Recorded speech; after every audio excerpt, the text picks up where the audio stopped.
जय श्री हरि। कार्तिक का यह पावन महीना जो है भगवान विष्णु का परम प्रिय, भक्ति, त्याग और पुण्य की अद्भुत गाथाएं लिए हम आपके समक्ष प्रस्तुत कर रहे हैं कार्तिक माह महात्म्य कथा का अध्याय 30 और 31। अध्याय 30 में सुनेंगे कैसे पुण्य फल का होता है साझा और विभाजित, एक छोटा सा पुण्य भी कैसे पहुंचाता है मोक्ष के द्वार। और अध्याय 31 में होगी एक ऐसे पापी व्यापारी धनेश्वर की कहानी जिसने नर्मदा तट पर कार्तिक व्रतधारियों को देखकर पाया भगवत कृपा का सच्चा मार्ग। आइए इस ज्ञान में डुबकी लगाएं और पाएं अक्षय पुण्य का आशीर्वाद। प्रारंभ करते हैं। कार्तिक मास महात्म्य कथा अध्याय 30। भगवान श्री कृष्ण सत्यभामा से बोले, हे प्रिय, नारद जी के यह वचन सुनकर महाराजा पृथु बहुत आश्चर्यचकित हुए। अंत में उन्होंने नारद जी का पूजन करके उनको विदा किया। इसीलिए माघ, कार्तिक और एकादशी यह 3 व्रत मुझे अत्यधिक प्रिय हैं। वनस्पतियों में तुलसी, महीनों में कार्तिक, तिथियों में एकादशी और क्षेत्रों में प्रयाग मुझे बहुत प्रिय है। जो मनुष्य इंद्रियों पर विजय प्राप्त कर इनका सेवन करता है वह मुझे यज्ञ करने वाले मनुष्य से भी अधिक प्रिय है। जो मनुष्य विधि पूर्वक इनकी सेवा करते हैं मेरी कृपा से उन्हें समस्त पापों से छुटकारा मिल जाता है। भगवान श्री कृष्ण के वचन सुनकर सत्यभामा ने कहा, हे प्रभु, आपने बहुत ही अद्भुत बात कही है कि दूसरे के लिए पुण्य के फल से कलह की मुक्ति हो गई। यह प्रभावशाली कार्तिक मास आपको अधिक प्रिय है, जिससे पति द्रोह का पाप केवल स्नान के पुण्य से ही नष्ट हो गया। दूसरे मनुष्य द्वारा किया हुआ पुण्य उसके देने से किस प्रकार मिल जाता है, यह आप मुझे बताने की कृपा करें। श्री कृष्ण भगवान बोले, प्रिय, जिस कर्म द्वारा बिना दिया हुआ पुण्य और पाप मिलता है उसे ध्यान पूर्वक सुनो। सतयुग में देश, ग्राम तथा कुलों को दिया पुण्य या पाप मिलता था, किंतु कलयुग में केवल कर्ता को ही पाप तथा पुण्य का फल भोगना पड़ता है। संसर्ग न करने पर भी वह व्यवस्था की गई है और संसर्ग से पाप व पुण्य दोनों को मिलते हैं। उसकी व्यवस्था भी सुनो। पढ़ाना, यज्ञ कराना और एक साथ भोजन करने से पाप पुण्य का आधा आधा फल मिलता है। एक आसन पर बैठने तथा सवारी पर चढ़ने से, श्वास के आने जाने से पुण्य व पाप का चौथा भाग जीव मात्र को मिलता है। छूने से, भोजन करने से और दूसरे की स्तुति करने से पुण्य और पाप का 6वां भाग मिलता है। दूसरे की निंदा, चुगली और धिक्कार करने से उसका 7वां भाग मिलता है। पुण्य करने वाले मनुष्यों की जो कोई सेवा करता है वह सेवा का भाग लेता है और अपना पुण्य उसे देता है। नौकर और शिष्य के अतिरिक्त जो मनुष्य दूसरे से सेवा करवाकर उसे पैसे नहीं देता वह सेवक उसके पुण्य का भागी होता है। जो व्यक्ति पंक्ति में बैठे हुए भोजन करने वालों की पत्तल लांघता है वह उसे जिसकी पत्तल उसने लांघी है अपने पुण्य का 6वां भाग दे देता है। स्नान तथा ध्यान आदि करते हुए मनुष्य से जो व्यक्ति बातचीत करता है या उसे छूता है वह अपने पुण्य का 6वां भाग दे डालता है। जो मनुष्य धर्म के कार्य के लिए दूसरों से धन मांगता है वह पुण्य का भागी होता है। ठीक उसी प्रकार जिस प्रकार की दान करने वाला पुण्य का भागी होता है। जो मनुष्य धर्म का उपदेश करता है और उसके बाद सुनने वाले से याचना करता है वह अपने पुण्य का 6वां भाग उसे दे देता है। जो मनुष्य दूसरों का धन चुराकर उससे धर्म करता है वह चोरी का फल भोगता है और शीघ्र ही निर्धन हो जाता है। और जिसका धन चुराता है वह पुण्य का भागी होता है। बिना ऋण उतारे जो मनुष्य मृत्यु को प्राप्त होता है उनको ऋण देने वाले सज्जन पुरुष पुण्य के भागी होते हैं। शिक्षा देने वाला, सलाह देने वाला, सामग्री को जुटाने वाला तथा प्रेरणा देने वाला यह पाप और पुण्य के 6ठे भाग को प्राप्त करते हैं। राजा प्रजा के पाप पुण्य के षष्ठांश का भोगी होता है। गुरु शिष्यों का, पति पत्नी का, पिता पुत्र का, स्त्री पति के लिए पुण्य का 6ठा भाग पाती है। पति को प्रसन्न करने वाली आज्ञाकारी स्त्री पति के लिए पुण्य का आधा भाग ले लेती है।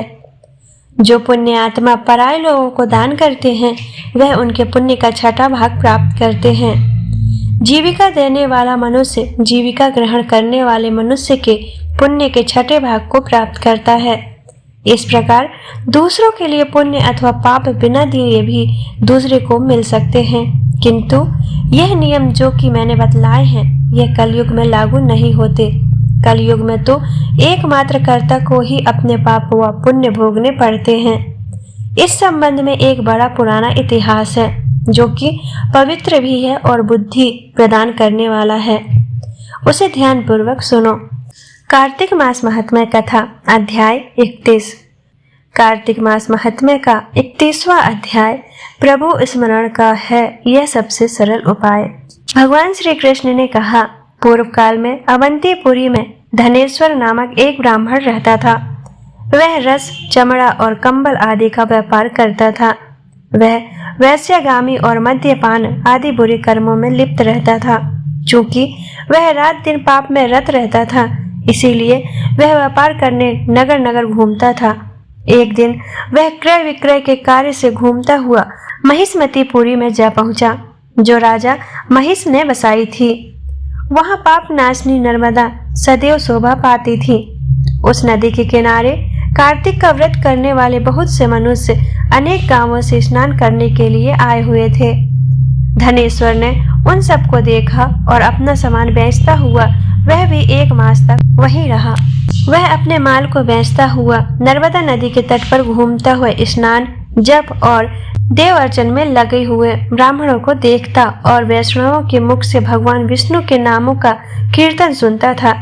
वह वहां रहकर उनको स्पर्श करता रहा, उनसे बातचीत करता रहा।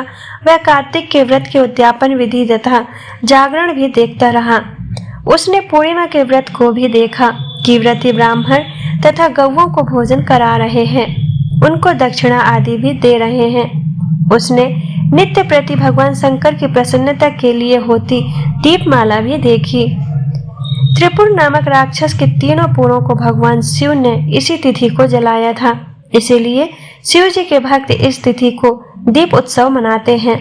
जो मनुष्य मुझ में और शिव जी में भेद करता है उसकी समस्त क्रियाएं निष्फल हो जाती हैं।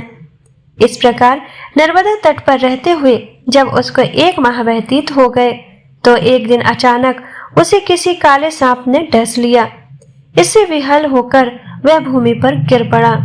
उसकी यह दशा देखकर वहां के दयालु भक्तों ने उसे चारों ओर से घेर लिया और उसके मुंह पर तुलसी दल मिश्रित जल के छींटे देने लगे। जब उसके प्राण निकल गए तब यमदूतों ने आकर उसे बांध लिया और कोड़े बरसाते हुए उसे यमपुरी ले गए। उसे देखकर चित्रगुप्त ने यमराज से कहा, इसने बाल्य अवस्था से लेकर आज तक केवल बुरे कार्य ही किए हैं। इसके जीवन में तो पुण्य का लेस मात्र भी दृष्टिगोचर नहीं होता। यदि मैं पूरे 1 वर्ष तक भी आपको सुनाता रहूं तो भी इसके पापों की सूची समाप्त नहीं होगी। यह महापापी है, इसलिए इसको 1 कल्प तक घोर नरक में डालना चाहिए। चित्रगुप्त की बात सुनकर यमराज ने कुपित होकर काल नेमी के समान अपना भयंकर रूप दिखाते हुए अपने अनुचरों को आज्ञा देते हुए कहा, हे प्रेत सेनापतियों, इस दुष्ट को मुग्धरों से मारते हुए कुंभीपाक नरक में डाल दो। सेनापतियों ने मुग्धरों से उसका सिर फोड़ते हुए कुंभीपाक नरक में ले जाकर खोलते हुए तेल के कड़ाहे में डाल दिया। प्रेत सेनापतियों ने उसे जैसे ही तेल के कड़ाहे में डाला वैसे ही वहां का कुंड शीतल हो गया। ठीक उसी प्रकार जिस प्रकार पूर्व काल में प्रहलाद जी को डालने से दैत्यों की जलाई हुई आग ठंडी हो गई थी। यह विचित्र घटना देखकर प्रेत सेनापति यमराज के पास गए और उनसे सारा वृतांत कहा। सारी बात सुनकर यमराज भी आश्चर्यचकित हो गए और इस विषय में पूछताछ करने लगे। उसी समय नारद जी वहां आए और यमराज से कहने लगे, सूर्य नंदन, यह ब्राह्मण नरकों का उपभोग करने योग्य नहीं है। जो मनुष्य पुण्य कर्म करने वाले लोगों का दर्शन, स्पर्श और उनके साथ वार्तालाप करता है वह उनके पुण्य का 6वां अंश प्राप्त कर लेता है। यह धनेश्वर तो 1 मास तक श्री हरि के कार्तिक व्रत का अनुष्ठान करने वाले असंख्य मनुष्यों के संपर्क में रहा है, अतः यह उन सबके पुण्यांश का भागी हुआ है। इसको अनिच्छा से पुण्य प्राप्त हुआ है, इसीलिए यह यक्ष की योनि में रहे और पाप भोग के रूप में सब नरक का दर्शन मात्र करके ही यम यातना से मुक्त हो जाए। भगवान श्री कृष्ण ने कहा, सत्यभामा, नारद जी के इस प्रकार कहकर चले जाने के पश्चात धनेश्वर को पुण्य आत्मा समझते हुए यमराज ने दूतों को उसे नरक दिखाने की आज्ञा की। जय जय श्री हरि। तो यह थी कार्तिक माह की तीसरी कड़ी की पवित्र कथा, जहां हमने जाना पुण्य के रहस्य और धनेश्वर की पाप मुक्ति की गाथा। यह कथा केवल सुनने के लिए नहीं बल्कि जीवन में उतारने के लिए है। कार्तिक का यह पुण्य समय व्यर्थ न जाने दें। अगले अध्याय में हम सुनेंगे आगे की रोचक गाथा, जो इस महात्म्य को पूर्णता की ओर ले जाएगी। इस पवित्र ज्ञान को और अधिक से अधिक भक्तों तक पहुंचाने के लिए लाइक करें, शेयर करें और हमारे चैनल को सब्सक्राइब करके ज्वाइन जरूर करें। आप सभी का पुण्यवर्धन हो। जय श्री कृष्णा।